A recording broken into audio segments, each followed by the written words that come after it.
What's up, heroes? I just finished watching Darling in the Franxx episode 20, and okay, that's a lie. I actually finished watching it like 4 to 5 hours ago, but I've been sitting here just analyzing all the information that we were giving, talking with some people, theorizing on all this stuff, and in this video, I'm going to present that information to you in this review slash discussion. So I hope you enjoy this, and I do apologize in advance if the editing is rather lackluster or minimal in this video.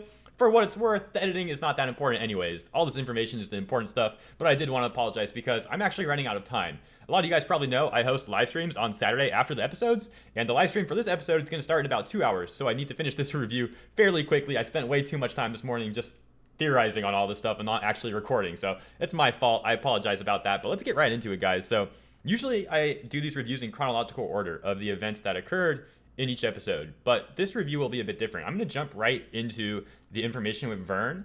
I'm going to kind of explain my thoughts on how this all worked out, and yeah, we'll take it from the top. So basically we have Vern, who are these alien invaders who wish to assimilate humanity for their own goals.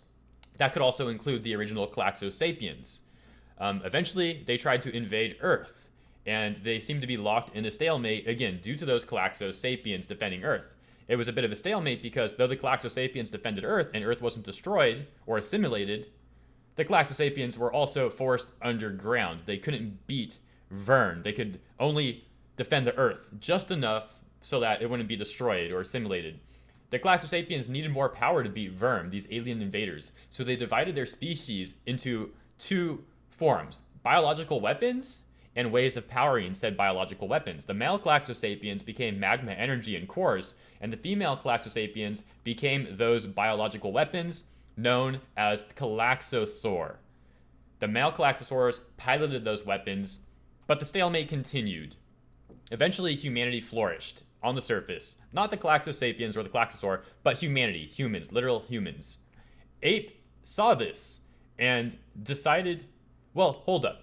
Humanity flourished, but like anything, when you reach that high point, lows will come after. So humanity flourished, but then started to decline due to a lack of resources. Then Vern realized that they could use humanity in their war against the Klaxosaur. So Ape comes along. Vern creates Ape to help humanity with their energy issues on the guise that they could use magma more efficiently and mine it more efficiently. Now, magma is literally made from the Klaxosaurs, though, specifically the male Klaxosaurs. You have the male Klaxosaurs turning into both magma energy and cores. So this obviously made the Klaxosapiens and the Klaxosaurs at odds against humanity. And that's why we had the first Klaxosaurs going to those magma energy mining plants and destroying them, thus sparking the war between humanity and the Klaxosaurs. So humanity is lied to entirely. They're told that the war is humanity versus Klaxosaur. But the real war is actually Vern versus the Klaxosapiens. Unfortunately, though, for the Klaxosapiens, there's only one remaining original Klaxosapien at this point in the story, and that's the Klaxosaur princess. Ape devises a way to control humanity just enough to use humanity to defeat the Klaxosaur if they succeed. This is a lot of information, I apologize. Ape would then assimilate the remaining humans if they succeeded.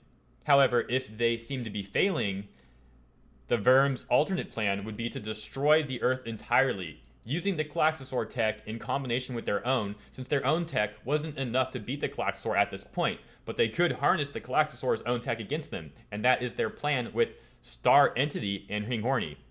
But let's sidetrack that for a second and talk about Nana, because that's super interesting to me too. So we find out that there's a new Nana, and her codename is 007, which is literally what Nana means in Japanese. Nana is 7 and Hachi is 8, so I always wondered if Nana and Hachi were 9s at some point. We know that they were pilots, so it's interesting. So what about the other Nana, the one that we knew this entire time? Well, we don't find out what happened to her just yet. And this makes the whole number system really weird, because if this Nana is 007, she should technically be a 9. But we see that she's not part of the 9s. So either the code system is complete BS and we've been following an incorrect system. They just made the system for the sake of, having more control over humanity. Or code numbers can be assigned, or multiple code numbers can be assigned to multiple people. So there could be multiple 007s. Either way, even if that's the case, it seems like the system's a bit BS. And it kind of is. Like I said, it's more so a way of Ape having more control over humanity. Let's talk about Dr. Franxx for a second here. So it's pretty obvious that at this point, Dr. Franxx doesn't agree with Ape's goals at all. I mean, Dr. Franxx finds the Klaxosaur beautiful. He doesn't want to work with people that are going to wipe the Klaxosaur out. So Dr. Franxx is set up perfectly to fight against Nern, especially because the Klaxosaur princess let him live. There's obviously a reason from a writing standpoint that Dr. Franxx was allowed to live, and I'm sure there's no doubt in my mind, I am sure that we will see him play an important role, a very important role, in the defeat of Nern down the road. Talk about 02 for a second here. So Hero and 02 descend to Star Entity, and on the way there, 02 says that she will always protect Hero. Quickest foreshadowing ever, right? Because literally like 10 minutes later, 02 does need to save Hero from the Klaxosaur princess that is literally going to devour him and use him to help defend Earth from Nern. So the Klaxosaur, the Klaxosapiens, the Klaxosaur princess, they're good, but they're also like not exactly the good guys. Like the only real good guys in the show right now are the parasites. And probably Dr. Franxx, even though his morals are questionable, probably he'd be on the side of the good guys, along with maybe the other parasites. But the Nines, I'm curious. I'm very curious if the Nines will join. On one hand, I can see the Nines joining this rebellion against Nern, this war against Nern at this point, because everything that they've been told is a lie. Humanity is supposed to be assimilated by Nern, and the Nines probably wouldn't like that very much. At the same time, though, the information that the Nines were given on gender, on identity, on Papa and all this stuff isn't exactly a lie, because Nern does believe in this. It's just that it's a micro thing. For example, Nern believes in those things, and the Nines like those things that they were taught by Nern. However, Nern doesn't really care that much about those things. It was more so just stuff that they were feeding the Nines to, again, better control them, just like the code number system. So will the Nines actually end up being the parallel to Squad 13 and fighting them like it was presented to us this entire time? I still think it's possible, but I also think it's possible that the Nines will work with Squad 13 and the other parasites, Dr. Franxx, Nanahachi, all the, humanity, and maybe the Klaxosaurs to an extent, to destroy Nern. Could go down either way. Regardless, this episode was presented as a sort of climax, and now I can see how that's absolutely the case. Before we talk about that a little bit more, though, let's talk about Ringorny. So, Ringorny, a spear made from Klaxosaur cores. We now know that Klaxosaur cores are all male, though, so it makes sense that a female Klaxosaur or Klaxosapien, or a fake version, a la 02, would be needed to control Ringorny. Now, Ringorny is in space, though, but Star Entity is on Earth.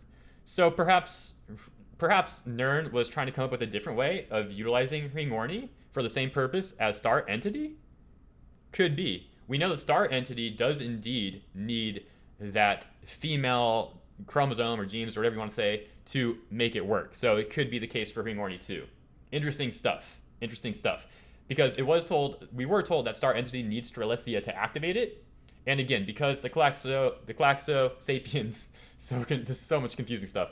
Because the male Klaxosapiens became magma energy and cores that would need females, that would then power the females. I would assume that, Ringorny would also need something like that because they're composed of cores. So they would probably need some sort of female thing to make it work. It's weird stuff, guys. It's complicated, but that's pretty much what I got out of all that stuff. Now, to a lesser extent, someone commented on one of my videos months ago saying that there was a leak from Japan about ape actually being aliens. Now, I didn't see any proof of that, and it sounded a bit fishy to me at the time, so I never made a video on it. And as a YouTuber, an anime YouTuber, that's always the bane of my existence and anyone else who does this sort of stuff existence. You have a theory that you think maybe you'll make a video on that theory, but you end up putting it off because either you don't like that theory that much, or you're busy working on theories and things that you like a little bit more, just enough that those have priority, and then you never end up getting that other video out. In this case, that was the alien theory for me. Never ended up getting that video out, and now look, it actually turned out to be true. So here I am kicking myself in the head a little bit because I never made that video, and it would have been awesome to say, wow, I made a video 2 months ago on ape being aliens, and they actually ended up being aliens. Sadly, I can't do that now. So that's basically a summary and a review. Now, I still title this video a review because these are my thoughts. This is me reviewing the episode. Yes, I basically summarized the information that we were given, but I did a bit more than that because the information we were given was a bit vague in some extents. So this is my take on that information, trying to link it all together. I hope you guys enjoyed this video. I am going to have to cut it a bit short I know there's not a lot of editing in this video, and I apologize about that. I like to polish my videos up a bit more, but I do have a live stream for Darling in the Franxx episode 20 starting in 2 hours from now, so I need to finish this review so I can get ready for that live stream. In that live stream, I'm going to talk with you guys about everything we learned in this episode, and it'll probably go on for about an hour or two. So if you're watching this video afterwards, check my channel. Maybe the live stream will still be going if you're watching this on the 20th. I'm sorry, if you're watching this on the 9th, right after you watched episode 20, which just came out today, then that stream will probably still be going. So take a look for that.